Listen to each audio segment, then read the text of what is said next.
A cobertura vacinal contra pólio não chegou ainda a 95% no estado. A doença é conhecida por causar a paralisia infantil, né? E já foi considerada erradicada no Brasil. Agora, com menos crianças vacinadas, as autoridades entram em alerta e têm receio da volta da doença. A Dani Secom explica um pouco melhor e vai trazer mais detalhes em reportagem.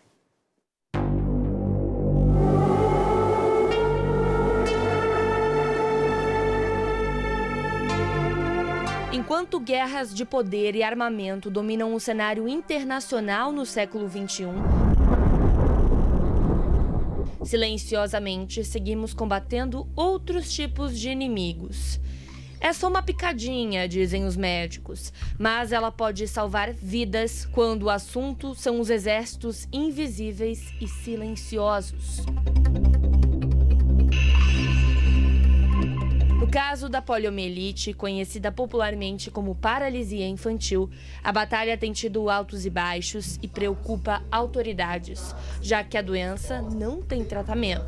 Com o passar dos anos, as pessoas começaram a ter uma sensação menor da presença dessas doenças que tinham sido reduzidas com a vacinação. E com isso começaram a pensar que não precisavam se vacinar. Para que eu vou me vacinar se a doença não existe mais? Erradicada desde a década de 90 em quase todo o mundo, a polio foi um problemão para as autoridades em saúde no século XX. Entre 1968 e 1989, 26.827 casos da doença foram registrados aqui no Brasil. Uma em cada 200 infecções levaram à paralisia irreversível e 10% destes pacientes acabaram morrendo. A maioria esmagadora, crianças, público mais suscetível ao vírus. E ele infecta o corpo humano, causando sintomas muito parecidos como fosse uma gripe, etc. Acaba acometendo mais crianças, que a imunidade ainda não está desenvolvida. Além dos sintomas gripais, ele pode desenvolver na parte neurológica, nos nervos periféricos e músculos, uma paralisia, uma fraqueza. O vírus se manifesta inicialmente como uma gripe, mas pode deixar sequelas permanentes. Pode ser a paralisia de uma parte do corpo, né? O mais comum são os membros inferiores e às vezes pode ser grave o suficiente de paralisar a musculatura da respiração e aí levando à morte, inclusive, os pacientes. Quando o Sandro nasceu, em 1968, a doença despontava como uma emergência em saúde pública e autoridades tentavam estabelecer um protocolo vacinal seguro aqui no Brasil. Com 1 ano e meio de idade, o pequeno manezinho de Florianópolis teve a vida transformada pelo contato com o vírus. De repente, do dia para a noite, eu comecei a chorar. E aí eu comecei a andar com mais dificuldade, não conseguia pegar muita coisa. Começava a cair mais. A minha mãe, ela só se recorda disso porque a gente era em 7 irmãos. E eu e mais 4 que somos menores, então se era uma gripe, todo mundo estava com gripe. Hoje, com 55 anos, ele ainda convive com as sequelas daquela gripe aparentemente inofensiva. Tem problemas motores, principalmente ao lado esquerdo do corpo, e desde criança passou por cirurgias e consultas médicas para poder levar uma vida normal. Durante a minha vida toda, eu fiz 2 cirurgias, uma quando era bebê, né, que a tecnologia da década de 70 foi gigantesca. Eu tenho um clips de papel mesmo no pé e depois, com 21 anos, eu fiz a cirurgia de alongamento do joelho. Eu tinha 7 centímetros de diferença da perna esquerda para a direita, né? Eu tenho desvio na coluna, então a coluna do ser humano, a tua coluna é reta. A minha não, a minha faz uma curva, faz um S, faz um monte de coisinha. Para evitar que a doença seguisse se espalhando, já que ela possui altos índices de contaminação, a campanha nacional de vacinação foi intensificada pelo Ministério da Saúde. Atualmente, segue sendo o único jeito de manter a polio fora do radar. A VIP é o vírus injetável, né? Ele é o vírus morto. Ele é só a cápsula do vírus. Essa cápsula, em contato com os nossos produtores de anticorpos, vão produzir anticorpos definidos para aquele alvo. Então, a ideia é que aumente a população de anticorpos contra aquele vírus. O VOP, que é o vírus, né, que é dado via oral, ele é com um vírus vivo, porém atenuado. e ele vai fazer mais um impulso ali de anticorpos para fazer uma manutenção isso no longo da vida, né? É importante lembrar que o Programa Nacional de Imunização do Brasil é um programa que a gente chama tripartite, né? Então ele é organizado pelo Ministério da Saúde com a colaboração dos estados e municípios. É um programa que já tem mais de 40 anos e é considerado o maior programa de vacinação público do mundo. O caso do Sandro foi de sorte, mesmo em um momento de azar. Até hoje, ele não tem certeza se chegou a ser vacinado ou não. As primeiras epidemias da polio começaram no início do século XX.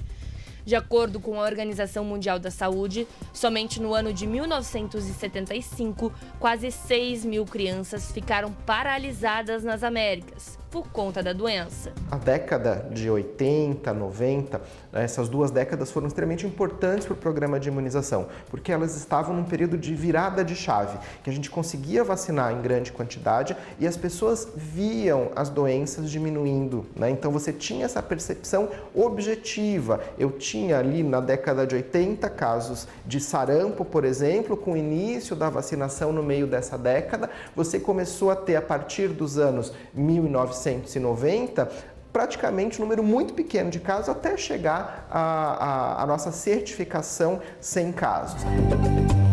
Em 1980, a ápice aqui em Santa Catarina foram registrados 118 casos e 20 mortes. Naquele mesmo ano, a campanha nacional de imunização começou e logo surtiu efeito. De 81 a 88, foram apenas 5 pacientes infectados e uma morte em 1987, a última registrada. A linha do tempo termina logo em seguida, em 89, quando os últimos 3 casos foram computados aqui no estado. Um pouco mais tarde, em 1994, o Brasil recebeu o certificado de território livre da poliomielite. O problema é que a ameaça a nível global ainda continua. Diferente da varíola, por exemplo, que com uma campanha de vacinação forte e persistente foi erradicada do planeta, a polio tem casos ativos e recentes. De acordo com a Organização Mundial da Saúde, até abril deste ano, só em 2024, foram 13 casos registrados, em países considerados endêmicos. 6 no Afeganistão e 7 no Paquistão. Basta uma pessoa estar infectada e aí isso pode disseminar, porque esse vírus é altamente disseminável. Então, esse é um problema também de... Não existe garantia do que agora não tem mais aqui no Brasil, né? Anualmente, a campanha nacional de vacinação contra a polio segue acontecendo, mas tem apresentado variações preocupantes com relação à cobertura em crianças de até 5 anos. No Brasil, em 2016, a taxa do público-alvo vacinado foi de 84,43%. No ápice da pandemia, quando a discussão sobre a eficácia de vacinas como um todo explodiu, esse índice caiu para assustadores 71,04%. Em 2023, fechou o ano em 84%. Já em Santa Catarina não foi diferente. De 92% em 2016, a cobertura caiu para 83% em 2021, voltando a subir para 90% em 2023. A vacina já é uma vacina com mais de 30 anos de história na população mundial. São raros casos de efeito aí colateral da polio, como qualquer coisa, até como aspirinas. Segundo quem luta contra a hesitação vacinal na linha de frente, o problema piorou e muito durante a pandemia. Através de um debate ideológico sobre a eficácia da vacinação contra a Covid-19, muita gente embarcou em um discurso que enfraquece todas as imunizações e questiona a eficácia já comprovada há anos. Nossas coberturas vacinais começaram a diminuir nesses últimos anos. A gente precisa se esforçar, utilizar, toda a forma de comunicação com as pessoas para lembrar que elas precisam levar os seus filhos menores de 1 ano nas unidades de saúde, mais perto de casa, mais perto do trabalho, para fazer essa vacina e proteger toda a nossa população. Até a metade de 2024, a cobertura vacinal em Santa Catarina chegava a 84%. Mesmo com números baixos durante a intensificação da campanha, que começou em 27 de maio, seguiu até 14 de junho e imunizou apenas 43,43% do público-alvo. Para esse promotor do Ministério Público de Santa Catarina, os números são preocupantes, já que a cobertura deveria ser acima de 95%. e também escancaram a queda na confiança pela vacina. Desde a ausência de estratégias mais efetivas, de buscar vacinação nas escolas, de fazer busca ativa por meio de agentes comunitários de saúde, eventualmente isso pode não estar sendo feito, até uma preocupação com desinformação, com falta de busca e de aceitação das vacinas pelas pessoas, pelas famílias e pelos pais dessas crianças. A redução dessa cobertura vacinal deixa uma população maior suscetível com o risco da reintrodução da doença, com todas as consequências e os riscos que ela traz para a saúde e até para a vida dessas crianças que possam ser afetadas. O promotor esteve à frente de um ofício publicado pelo Ministério Público logo após o fim da campanha de vacinação. No texto, enviado ao governo do estado, o órgão questiona a efetividade de políticas públicas e do próprio mutirão, solicitando medidas mais duras contra a hesitação vacinal. Todas as vacinas que são incluídas no Programa Nacional de Imunização, elas se tornam obrigatórias por força do artigo 14 do Estatuto da Criança e do Adolescente. Existe a responsabilidade tanto dos pais quanto do poder público e da sociedade como um todo de proteger o direito à saúde dessas crianças e garantir que elas sejam imunizadas independentemente da ideologia ou da visão que eventualmente se tem a respeito disso. Quando isso não funciona, existe sempre a possibilidade de uma continuidade de trabalho em rede com acionamento do Conselho Tutelar e também do Ministério Público para a adoção de providências que possam garantir essa imunização.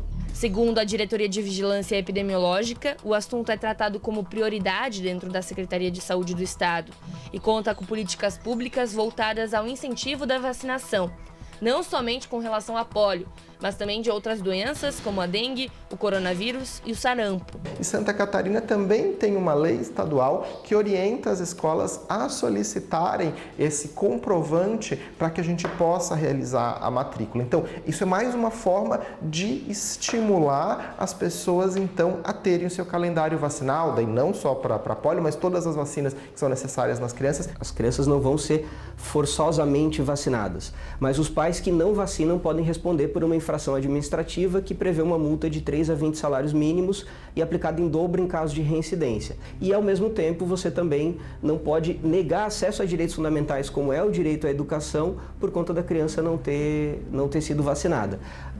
A exigência da caderneta de vacinação ela serve para iniciar um processo de intervenção do Conselho Tutelar e do Ministério Público visando garantir essa vacinação. E para quem já sofreu e sentiu na pele os efeitos desse inimigo silencioso, o momento é de vigilância e debate, principalmente quando o assunto são as próximas gerações. Eu acredito que se as pessoas soubessem, lessem um pouquinho de história, né, vacinariam, né? Porque assim, ó, eu tive uma vida normal, mas por baixo dos bastidores são olhares que acabam te ofendendo, são palavras, são gestos, né? São várias coisinhas que tu passa, a vida te ensina, né? Te ensina a ser forte, mas talvez não precisasse, né? Talvez muita criança não precise disso. Pode ser evitado através só de 2 gotinhas, né?